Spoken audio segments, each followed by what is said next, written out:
Good morning, comrades. Yes, it's me. I'm back again, and thank you for watching some of my high class quality productions, all made with the best intentions and honesty that I can muster in this day and age. So, comrades, what am I going to talk about today? Well, a little bit of a mixture, but first off I will sort of describe how I shocked myself. I shocked myself, yes. It's hard to believe, but I surprised myself. So, a lot of people these days look at YouTube and other types of social media because the mainstream media, as it's now known, is on its way out. And one reason it's on its way out is you can't really trust what it says, because they sort of disguise or they hide or they limit information. So a lot of people have now moved to different sources of information. And on YouTube often you get like things pop up, don't they? And this one came up and it says inside the country that banned free speech. Now, bizarrely I thought to myself, oh, that must be interesting. I wonder where that is. Anyway, I click on it and this pops up here.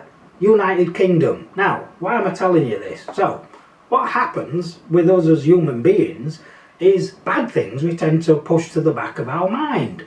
Now, I know all about this. In fact, I'm a member of Free Speech Union to try and protect myself from people who are overzealous with what I say.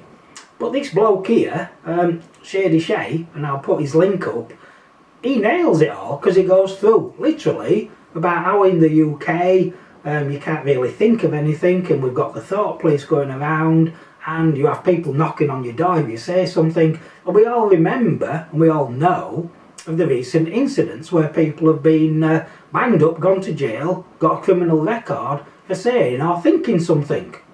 Now, 20 years ago, that would not have been a thing. You would not have thought. Today I am sat here using new technology to say we don't have any free speech in the UK because we're still seen. And when I watch, and this is what I don't get, when I watch sort of modern day TV series, they say, look at us in the UK, we're saving the world again. Well, now everybody hates us. I mean, as a white bloke, literally, people are saying that I'm a bad person. I don't know what I've done, but I'm a bad person. But I look at this, and this bloke, and he's right. There is no free speech in the UK. Now that's fact, right? But I still don't understand what's going on because, you know, and it has been a slow creeping thing. And the reason I'm mentioning it, there is a reason, I'm not just banging on about it, is because in the world of social media, there is a lot of controls. And this group here, United Voices of the Synod, they're a Facebook group and they're now moved on to X as well. And the reason I'm showing you this is that they've been shadow banned. And I did say that I will promote their events, and as you can see, let me get the admin out of the way.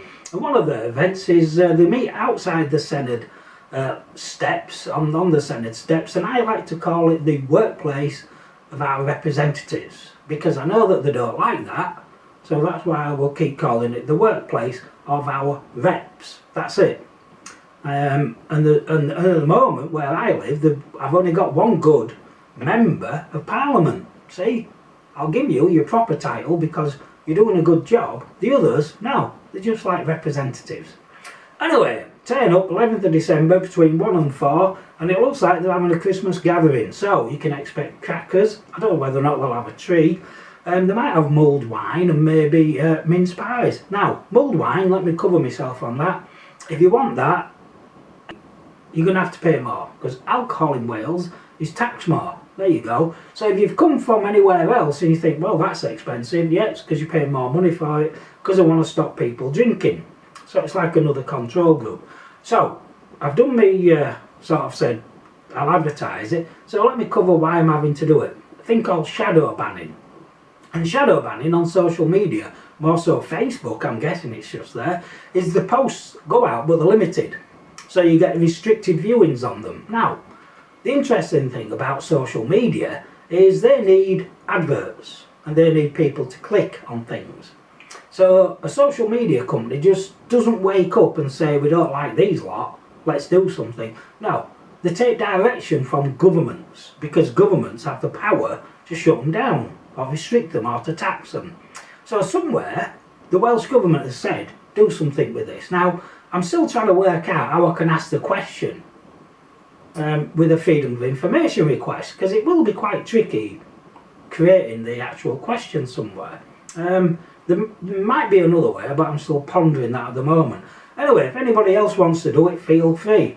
So yes, so shadow banning is going on. It's a real thing, does exist. That's why a lot of groups are now on X or Twitter, because Musk, good on Elon Musk, has bought it. Rebought it? No, he bought it actually, didn't he? He bought it. I remember watching it, because there were lots of people who were working there going, right, and he was just like going, yeah, whatever. Anyway, bye, see ya. And that's how he dealt with it.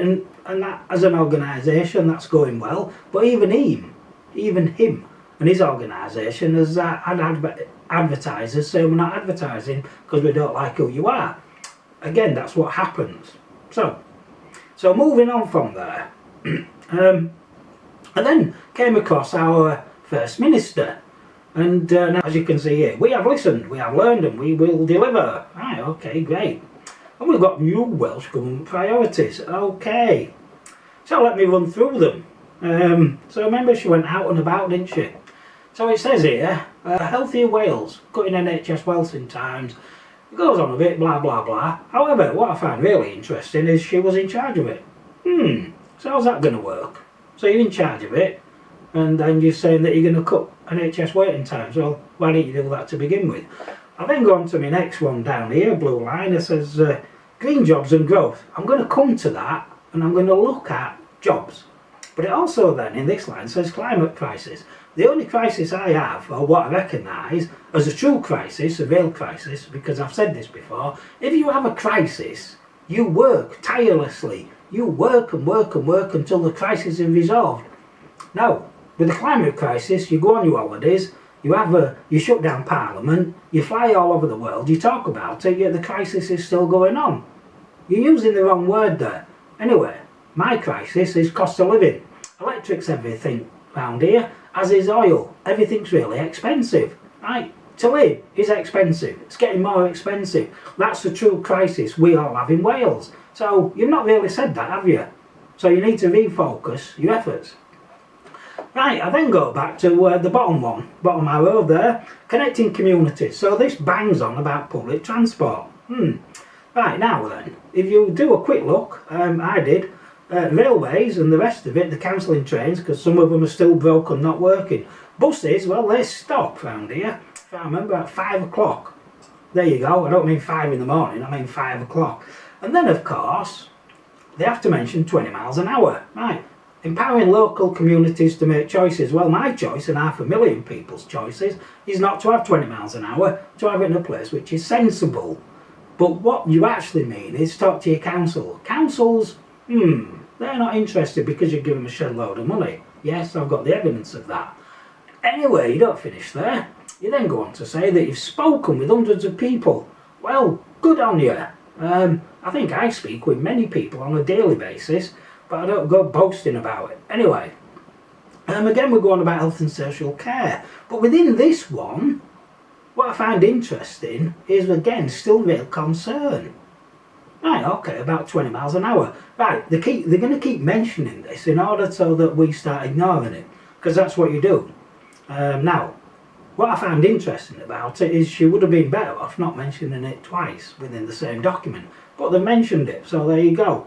Right, and then this makes me laugh. Third blue line arrow down, delivery, accountability and improved. Right, improved productivity. Well, so that would mean making the NHS more efficient. Well, you failed on that already, and basically you've admitted it, even though you and others have been in charge of it. Right, and then I go on accountability. Well, the only time any politician in Wales is accountable is once every election cycle, or once every 4 to 5 years. And that is between the hours of 7 AM and 10 PM. That's if you've registered to vote, or you can put in a postal vote. That's it. Other than that, they're not accountable.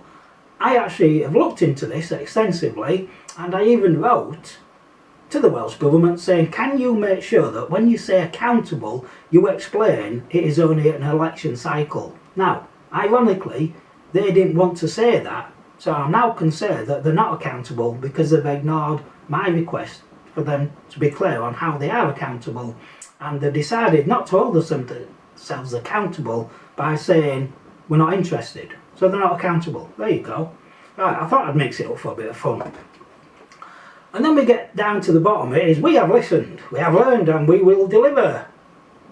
Right, well, seriously? I don't really get any of that. But prior to that, it does say, we will build a nation where everybody feels valued, respected and heard. Right, tell 500,000 people that, let me know, you go on. Anyway, then come to this little bit here, which I found interesting. Welsh tourism tax update. Now, we all recognise this. If you want to come here, you want to stay somewhere, then the landlord or the hoteler or whatever it is, basically they're going to have to collect tax and give it to the government, right? Or we're going to have to pay it. Now what I don't get is that should really say, welcome to Wales, but make sure you've got enough money in your wallet to pay extra for your overnight stay or your week stay. Also, when you definitely get done for going over 20 miles an hour, you'll need to pay a fine and give up some of your time and possibly end up with penalties and pay more on the insurance. Right, anyway, so I don't get that. I can't see that really being very popular, given the fact a lot of people have already said we're not going to come here because 20 miles an hour is so painful and it's a risk. And there are so many people who've made that statement on the world of social media. Now then, I do have a question which I don't get. Now, I am a resident here because I live here.